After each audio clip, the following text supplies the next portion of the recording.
What's something people don't know about stellar explosions? They can be visible from Earth. T Coronae Borealis, or TCRB, is about to light up our sky with a spectacular nova. This rare event, predicted by astronomers, could happen any day now. TCRB is a binary star system consisting of a white dwarf and a red giant, located 3,000 light-years away. It's known as a recurrent nova, meaning it explodes regularly, but not this bright and close.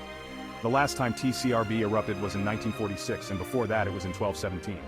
This time we've got front row seats to the cosmic show of a lifetime.